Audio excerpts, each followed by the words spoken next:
रुद्र और शिव एक ही अलग अलग बाबा। रुद्र और शिव शिव शिव कहा जाता है ज्योति बिंदु को। उस ज्योति बिंदु का नाम क्या है? उसका एक ही नाम है शिव, और उसकी आत्मा का ही नाम है। सारी मनुष्य सृष्टि में एक ही आत्मा है जिसका आत्मा के ऊपर नाम पड़ता है। बाकी सब आत्माओं का नाम शरीर के ऊपर पड़ता है। तो वो आत्मा है, उसका मुकर्रर नाम शिव है। नाम किस आधार पर होता है? काम के आधार पर होता है। काम इस सृष्टि में होता है या परमधाम में होता है?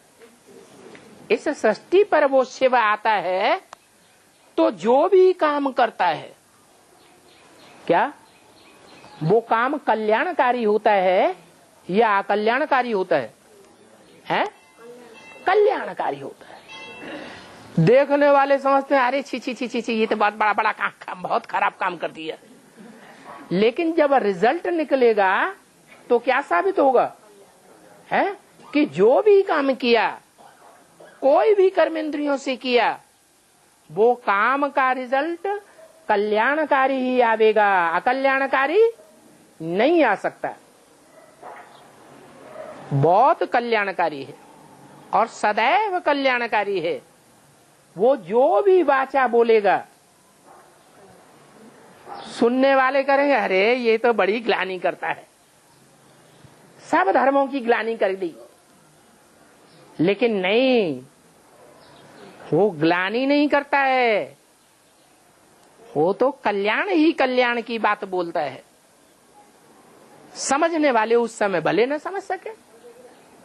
ऐसा भी टाइम आएगा कि हर धर्म वाला बोलेगा कि ये तो भगवान बाप की वाणी है, ये वाणी जितनी कल्याणकारी है हमारे लिए, उतना और दुनिया में कोई कल्याण नहीं कर सकता।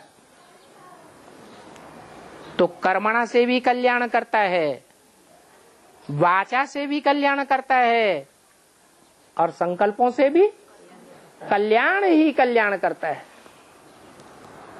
इसलिए कहते हैं मन मना भव, क्या करो? मेरे मन में समा जाओ। शिव के मन में कोई अकल्याणकारी संकल्प भी आ सकता है क्या?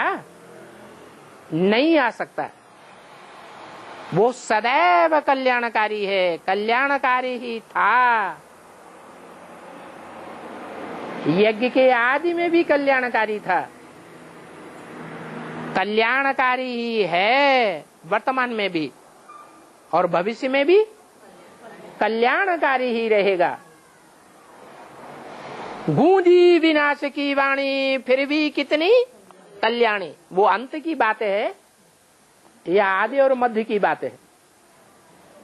कब की बात है? हैं? गूंजी विनाश की वाणी कब की बात है?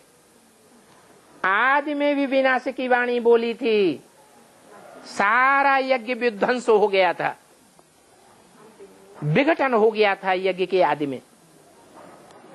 आदि में भी दो पार्टियां बन गई थी ना, तो आदि सो अंत। आदि में भी कल्याण हुआ और अंत में भी कल्याण हुआ। आदि में जो विनाश हुआ, उस विनाश में कुछ बच गए और कुछ बह गए। कौन बह गए? है जो ब्रह्मा की गोद में बैठे रहे वो बह गए, और जो बाप के साथ चले गए वो बच गए, एडवांस में आ गए, रुद्रमाला के मणके बन गए। वो रुद्र है, शिव नहीं है। शिव में और रुद्र में क्या फर्क है? शिव सिर्फ आत्मा का नाम है, और रुद्र आत्मा प्लस शरीर का नाम है। जो रौद्र रूप धारण करता है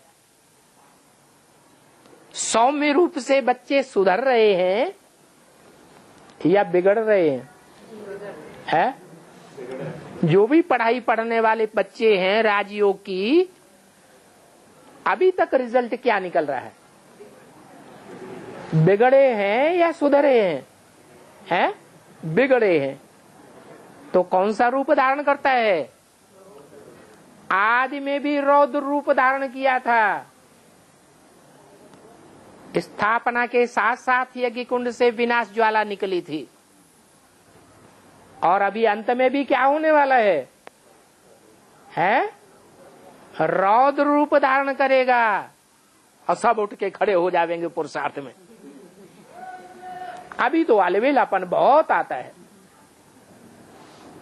तो रुद्र अलग है और शिव अलग पार्ट है दोनों पार्ट इसी दुनिया की यादगार। और बाबा है बाबा ने बताया कि नाम के काम के आधार पर नाम पड़ता है। तो बाबा ने बोला कि शिव ज्योति बिंदु है, उनका बिंदु का नाम ही शिव है। ठीक है, मेरी बिंदी का नाम ही शिव है, बाबा ने बताया। तो बिंदी रूप में तो कोई काम होता ही नहीं। अरे बीज रूप स्टेज में रह करके ही तो कल्याण के काम होते हैं। क्या देह अभिमान की स्टेज में टिक करके क्रोध आता है? क्रोध बीज रूप स्टेज में आता है या देह अभिमान में आता है? देह अभिमान में आता है। और विनाश जो होगा उसके लिए मुरली में क्या बोला है? बहुत तंग करेंगे तो विनाश करा दूंगा। तो ये देह अभिमानी की बात है या आत्मा अभिमानी की बात है? देह अभिमानी की बात है। तो रौद्र रूप विकराल रूप है, और शिव जो नाम है वो सौम्य रूप है, सदा कल्याणकारी है। बाप प्यार का सागर है या मार का सागर है? बाप है प्यार का सागर। धर्मराज को कोई प्यार का सागर कहेगा क्या? कहेगा? नहीं कहेगा। और